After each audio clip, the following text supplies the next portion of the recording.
La dépression, ce n'est pas une maladie, mais c'est une fatalité. Il y a un état fragile. Un état personnel. Même si le bonheur est autour de lui, ben, il ne le voit pas. Guadeloupe porte un regard vraiment négatif. Plus rien n'a du relief. C'est une maladie. C'est une maladie. Une personne dépressive va jusqu'au suicide. La société est devenue feignante, donc facilement dépressive. Pour eux, ce sont des personnes qui sont faibles. On a tendance à cacher les maladies. Être dépressif, ça n'est pas du tout être fou. Ça peut être aussi une condition de vie. Du stress et qu'on réfléchit trop. Tout le monde en parle, tout le monde en voit et personne n'est épargné. Enfin, ça a des conséquences déjà sur l'entourage. La dépression peut être proche de la folie. C'est pas une maladie, ça peut arriver à tout le monde, mais on peut s'en sortir. Une réaction très courte en un mot, en une phrase, à ce qu'on vient d'entendre. Disons que c'est une réalité et que chacun y voit avec son regard ce que c'est la dépression.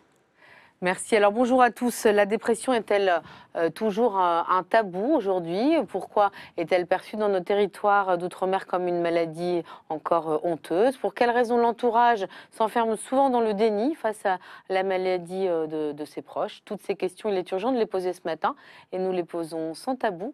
Je reçois pour en parler sur ce plateau Nadia Guérard et puis connecté depuis la Martinique, le professeur Louis Géel. Bonjour à tous les deux. Bonjour. Et merci beaucoup d'être avec nous. Alors, professeur Géel, vous êtes chef du service de psychiatrie du CHU de Martinique.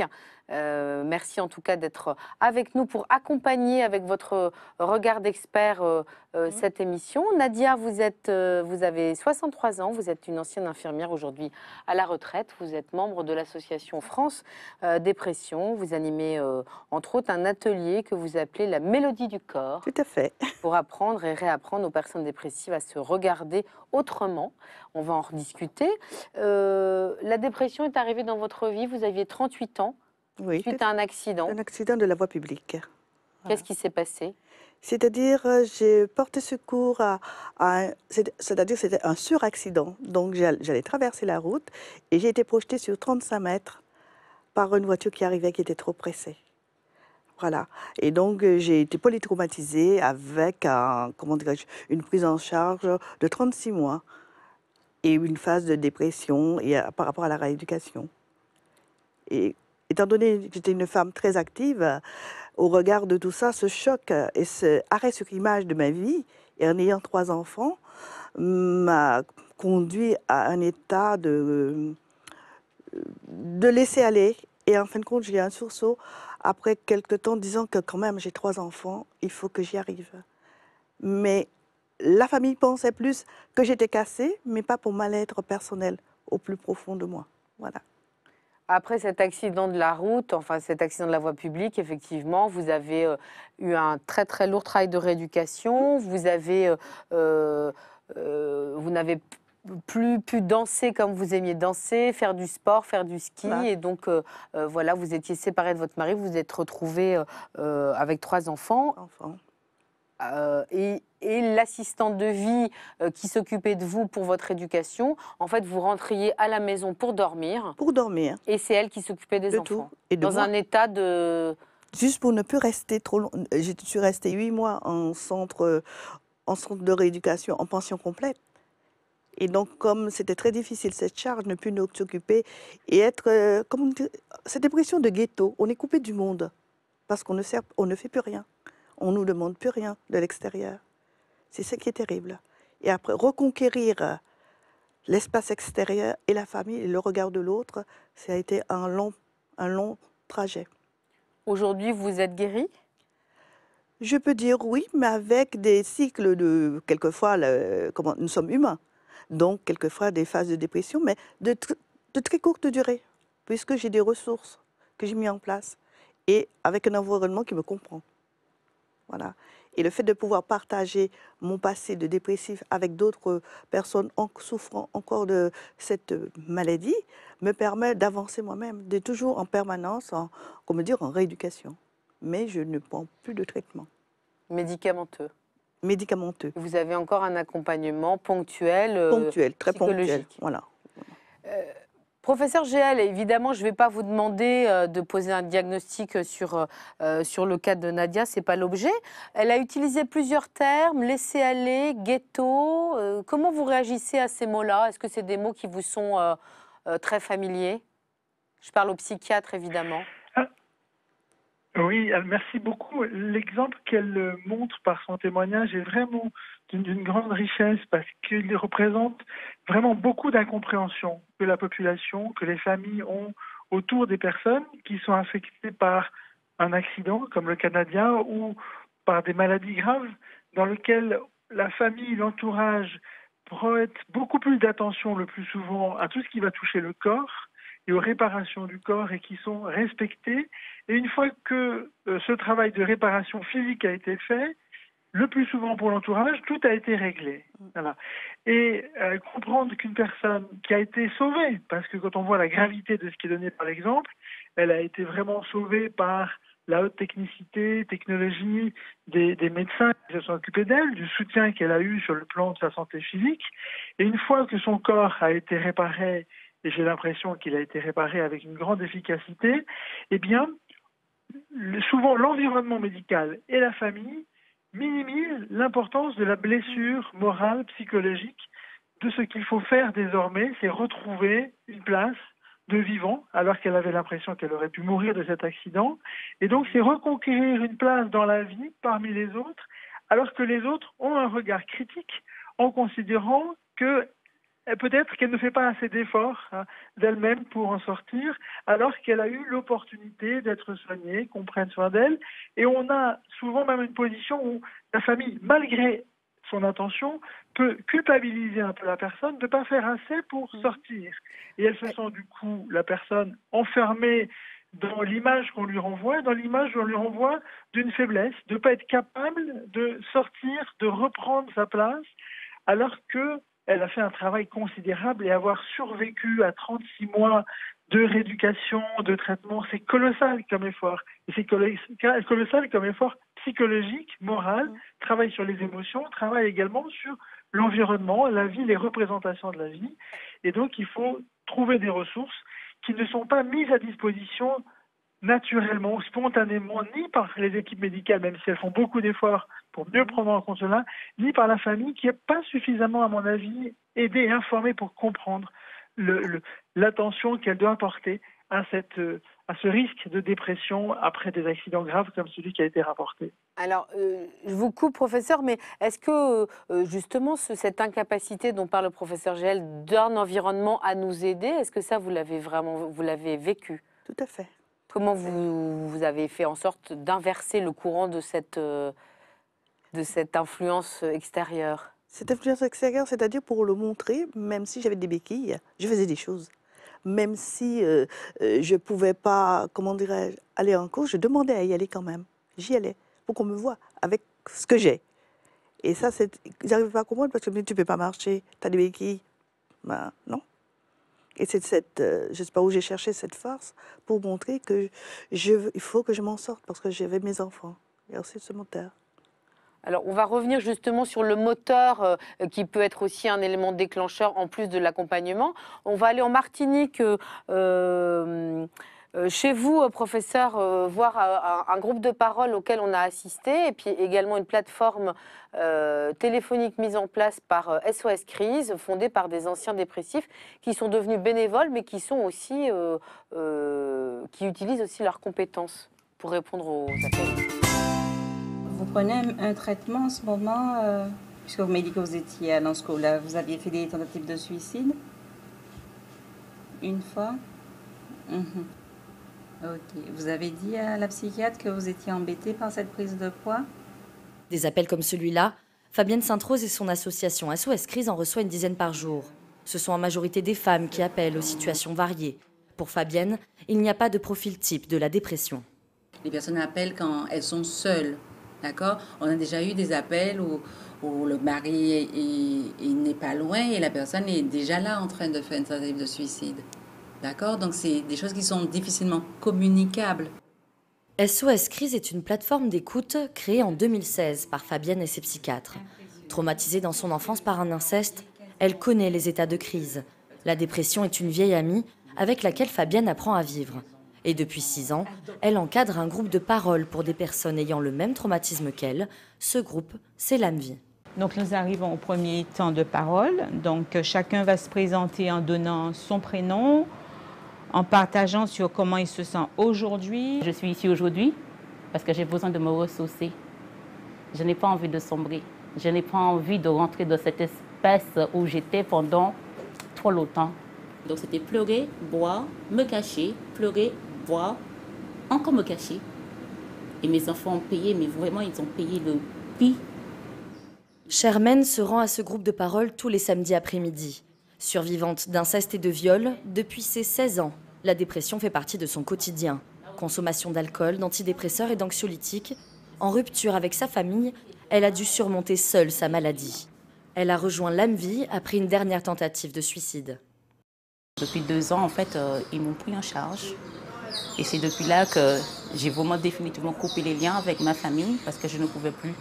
Les disputes, c'était un peu trop parce que ma mère est dans un déni total.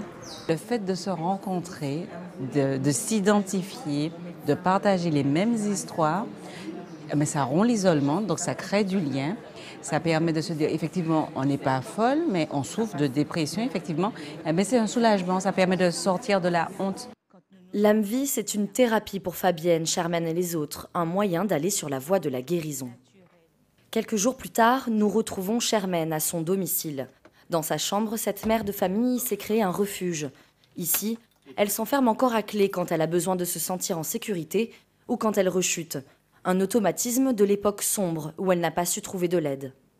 Ceux qui m'entouraient ne m'ont pas entendu en fait. J'avais des copines, des connaissances qui étaient toutes avec moi certes, mais pour eux c'était ouf, c'est un fardeau. J'avais l'impression d'être un fardeau, donc d'être jugée. Le plus dur pour elle, c'était de savoir que de l'autre côté de la porte, il y avait ses enfants et de ne pas arriver à s'en occuper. Alors qu'elle s'effondrait, après 10 ans d'absence, Louis-Félix, le parrain de son fils aîné, reprend contact avec elle.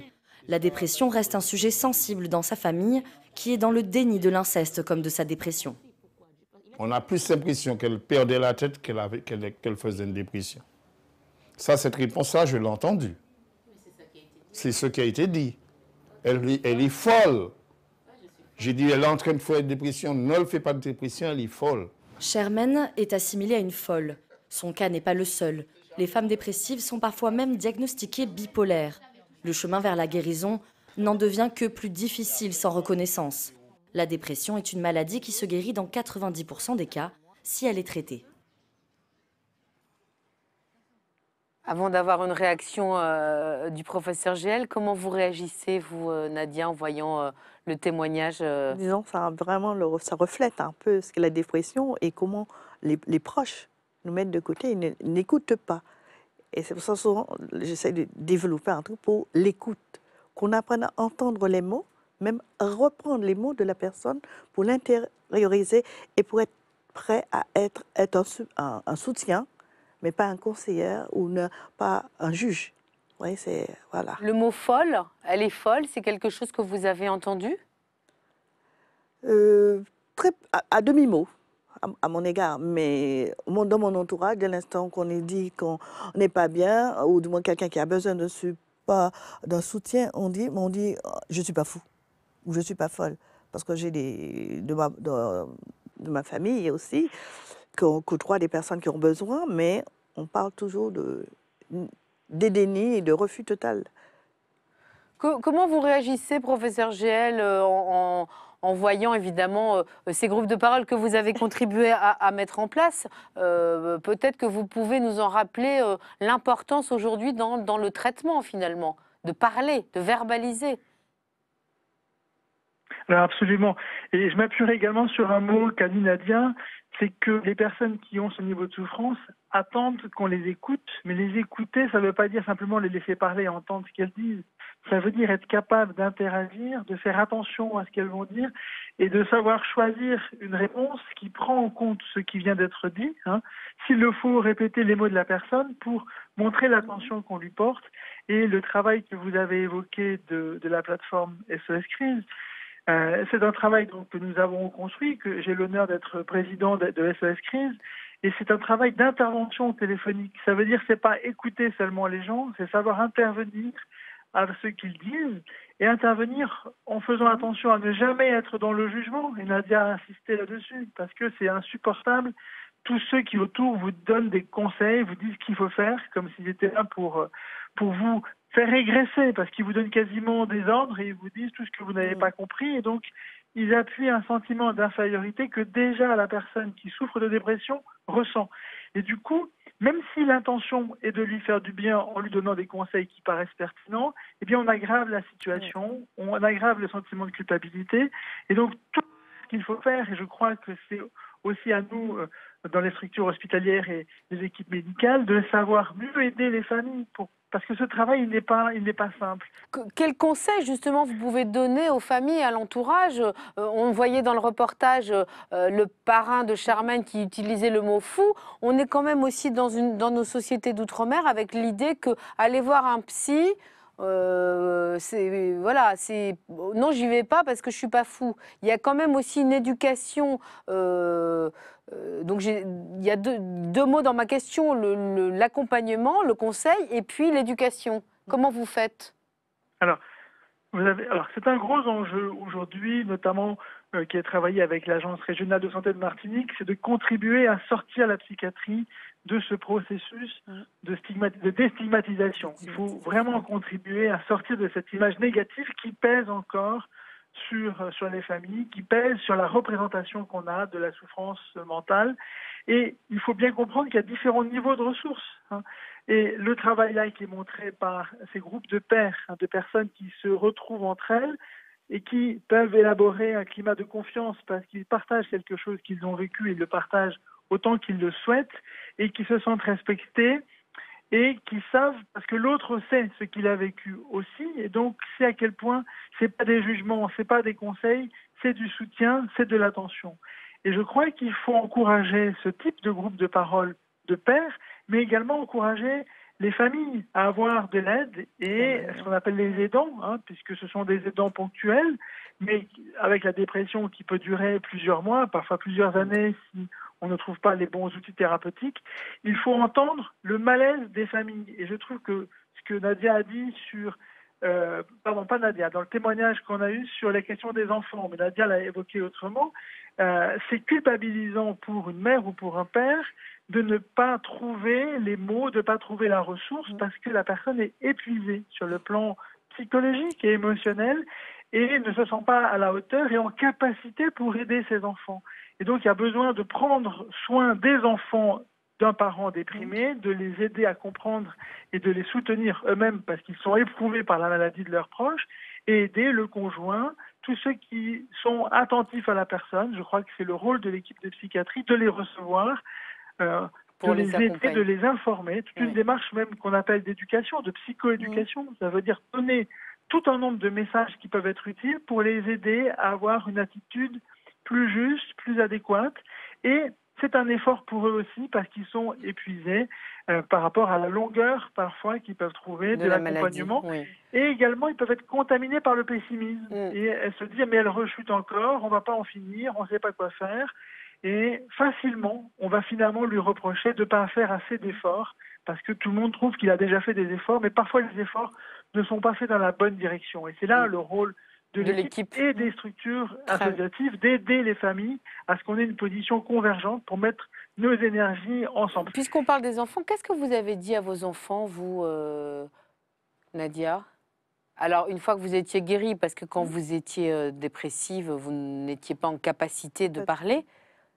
C'est-à-dire que les enfants, quand vous n'êtes pas bien, profitent, ou du moins ils vous demandent des choses, mais vous n'êtes pas en état d'analyser et de donner des réponses correctes. Et plusieurs fois, mon fils a fait des choses incompréhensibles, mais dit, tu me l'as dit. Effectivement, je n'étais pas bien, je ne pouvais pas m'en rendre compte. Et après, je leur ai dit, on ne me demande rien tant que je suis couchée ou les yeux fermés. Et j'avais mis... Je fais place une petite stratégie de communication malgré tout. Malgré tout, pour ne pas me demander des choses qui avaient de l'importance et que je ne pouvais pas analyser. Et aujourd'hui, vous en parlez avec eux? Ils sont grands maintenant, ils vivent leur vie. Disons, ils sont contents de voir comment j'ai, malgré tout, l'éducation que j'ai pu leur donner. Et aussi, il y a quelque chose, quand les enfants étaient petites, qui m'ont fait réagir à « Maman, tu souris ». Et ça, je ne m'en pas aperçu. Et c'est très important. Une maman qui sourit, qui est présente. Ça veut dire que j'étais là sans être là. Et ça a été un moteur aussi, un facteur déclenchant pour me dire prends, avance, parce que les enfants sont là, ils t'observent. Et c'est des bonnes paroles. On va aller à La Réunion dans quelques instants, mais juste avant, professeur, une question. Dans nos territoires d'outre-mer, il y a une forte influence de ce qu'on appelle, à tort ou à raison, le magico-religieux. On a l'impression que la maladie, finalement, et c'est ce qui contribue au déni des familles et des personnes eux-mêmes, on m'a jeté un sort. Comment vous, en tant que médecin, vous gérez ce genre de situation, cette approche culturelle des choses? Alors, il est très important de porter une grande attention à cette conviction que les personnes peuvent avoir, que la famille peut avoir, que la personne qui souffre aussi. En Martinique, on appelle ça le quimbois, dans lequel la conviction que quelque chose a été fait pour faire du mal à la personne. Voilà. Et que tant qu'on n'a pas réglé ce problème de ce sort qui a été jeté, on ne peut rien faire. Il y a souvent une errance de la famille ou de la personne qui souffre d'aller chercher un quimboiseur qui va aller déquimboiser. Et on a des quimboiseurs et des déquimboiseurs qui sont... Donc de désenvoûter presque, c'est ça. Voilà, mais qui doivent utiliser la vulnérabilité de la personne, commettre des actes d'agression sur la personne, prendre de l'argent également. Et il est important d'entendre ces problématiques, de faire attention à ça, de savoir le respecter, mais en même temps alerter sur les risques des comportements abusifs que certaines personnes, sous couvert de sorcellerie ou de désenvoûtement, pourraient abuser ou agresser les personnes. D'accord, donc il faut vraiment, vous faites aussi un peu de l'ethnopsychiatrie parce que forcément il y a des réalités différentes d'un territoire à l'autre. On va aller à La Réunion dans une clinique de repos pour voir aussi comment il y a d'autres approches pour traiter cette maladie. On en reparle après. Bonjour tout le monde. Bonjour. Allez. 2 fois par semaine, Claude se rend dans cette clinique spécialisée dans la dépression. Elle y est suivie depuis juin 2018. Pour des raisons personnelles, elle ne souhaite pas être reconnue. Bonjour. Bonjour. Comment ça va? Ça va. Comment est le moral aujourd'hui? Ça va. Oui. Claude a été hospitalisé pendant 2 mois après avoir perdu connaissance. Les raisons, trop de souffrance au travail et un passé familial difficile. Si la dépression est une maladie invisible, le corps sait comment l'exprimer. On dit souvent qu'on porte certaines souffrances sur certaines zones du corps. Moi, c'était sur le dos, sur les épaules, avec énormément de douleurs, mais on m'a dit que c'était plutôt somatique. C'est le cerveau qui appelle au secours et qui dit « bon, stop ». Je me suis écroulée comme ça et je suis restée presque 20 minutes sans réaction. À présent, elle ne vient plus qu'en accueil de jour où elle participe à différents ateliers. Aujourd'hui, c'est zoothérapie avec Marie et son chien. Culotte, coucou. Ça va mon chien. Waouh. Elle a lâché. Hop, elle est en forme aujourd'hui, elle a envie de jouer. Utiliser des animaux permet de réduire le stress et l'anxiété chez les patients dépressifs. Elle est utilisée en complément d'un suivi psychologique.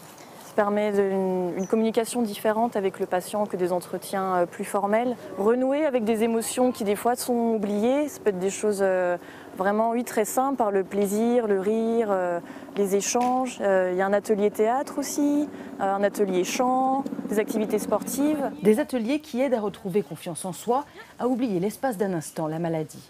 Ça fait énormément de bien. On n'est plus focalisé sur une souffrance, on joue. Je reviens en l'enfance. J'aime beaucoup les animaux, donc ça aide beaucoup. On n'est plus en fait dans le quotidien, donc ce qui nous fait mal. Donc c'est déjà une première coupure avec une souffrance. Et le fait d'être coupé de tout ça, c'est déjà un premier pas vers admettre déjà qu'on est malade, dédramatiser un petit peu autour, donc se dire bon ben voilà, on est pris en charge, c'est un espoir donc pour aller mieux. Reprendre sa vie en main loin de la dépression, c'est l'objectif de Claude. Dans cette clinique, les médecins psychiatres accompagnent les patients dans leur démarche avec des entretiens réguliers. Le docteur Gérard Dabadi a créé cette clinique en 1995. Depuis, si de plus en plus de patients sont diagnostiqués, la maladie est encore taboue dans la société réunionnaise. J'ai pris conscience en m'installant en libéral qu'il y avait énormément de pathologies dépressives et que ces pathologies dépressives ne se montraient pas, ne s'exprimaient pas dans la mesure où la dépression était associée à la maladie mentale et donc à la folie et donc à l'hôpital psychiatrique de Saint-Paul. On ne peut pas toucher l'ensemble des habitants de la Réunion. On touche les patients qu'on soigne et leur environnement. Il existe actuellement 2 cliniques de ce type à La Réunion. La dépression touche 10% de la population réunionnaise. L'atelier dont on a parlé dans le sujet, donc oui, avec les animaux, vous proposez à France Dépression la mélodie du corps. La mélodie du corps. On en parlait en début d'émission. Oui. Ça sert à quoi cet atelier pour des malades dépressifs? La mélodie du corps, on utilise des accessoires de la vie courante. Le but et l'objectif, c'est favoriser la communication verbale, non verbale, retrouver des liens et retrouver sa gestuelle avec son corps. Donc on utilise le bâton, le tissu, tout ce qui correspond, et tout ça c'est couplé avec la respiration. On donne une consigne pour être vraiment centré sur soi et en même temps ça procure un bien-être. Ce sont les mots des patients, des personnes qui disent que ça leur permet d'être autrement. Ils arrivent en un état et ils repartent plus détendus. Voilà. Et c'est une façon aussi, comme on l'a vu dans le sujet, de reprendre confiance en soi. De reprendre confiance en soi, et voilà. Professeur Gell, est-ce que toutes ces méthodes, je ne sais pas si on peut dire différentes, ou ces autres façons d'aborder la maladie, qu'est-ce que vous en pensez, vous, en tant que psychiatre? Je pense que c'est très précieux. La dépression touche le cerveau, mais elle touche aussi l'ensemble du corps, à la fois dans les représentations du corps, mais également dans la motricité du corps et dans le plaisir des sensations et de vivre. Et donc, c'est très important de diversifier l'approche thérapeutique. On sait que la recommandation pour soigner une dépression, c'est en premier une psychothérapie faite sur un mode structuré, une approche pharmacologique et des approches complémentaires comme celle qui est montrée. Ce qui est important, c'est qu'elle soit faite dans un fonctionnement qui ne soit pas exclusif, qu'elle n'écarte pas le recours à un médicament dès que celui-ci serait nécessaire, parce qu'on sait que dans les formes sévères, c'est le médicament qui va permettre d'assurer une sécurité et de protéger notamment au mieux du risque suicidaire. Donc il faut avoir cette vision d'inclure de nouvelles approches thérapeutiques comme celle qui a été montrée, il en existe d'autres, et l'attention apportée au corps est très importante parce que le corps est abandonné par une personne qui souffre de dépression, donc elle a besoin de retrouver du plaisir avec son corps. Ça va l'aider également dans l'épanouissement de sa sexualité et de sa vie avec les autres. Donc ce sont vraiment des valeurs importantes qu'il faut savoir repérer et proposer, pas être dans une approche exclusivement pharmacologique de la dépression. Donc il faut une approche holistique des choses. On va arriver dans la fin de cette émission. Qu'est-ce que vous auriez envie de dire aux familles qui ont des membres de leurs proches dépressifs? Je dirais, prenez le temps d'écouter la personne, soyez humble et être vous-même dans l'écoute, le regarder et le considérer comme une personne singulière dans sa façon d'être. Et vous, professeur Gell, sur quel point précis dans l'océan de choses à faire qui est le vôtre, vous avez envie de focaliser votre attention sur la prise en charge de la dépression aujourd'hui? Je voudrais dire un mot sur une forte comorbidité qu'on a avec la dépression, qui est les problèmes d'alcool ou de cannabis, qui sont parfois présents de façon importante, qui sont des facteurs aggravants et qui souvent stigmatisent davantage la personne. On dit que c'est un alcoolique ou une alcoolique, alors qu'on ne voit pas que l'alcool vient plutôt essayer de tenter de résoudre une douleur morale, une dépression, une anxiété, et plutôt que de juger sur le comportement de la dépendance aux produits, aider la famille à entendre cette souffrance, faciliter l'accès aux soins et comprendre que ce problème d'alcool qui existe dans nos territoires ultramarins, il est plutôt un témoin de la gravité de la souffrance que la personne a et que dépression plus alcool augmente de façon importante le risque suicidaire. Donc c'est une urgence que la famille avec la personne se mobilise et puisse nous appeler. Qu'on gardera en tête. C'est la fin de cette émission. Un grand merci pour vos témoignages à tous les deux. Merci à vous tous de nous avoir suivis. Je vous retrouve avec beaucoup de plaisir la semaine prochaine.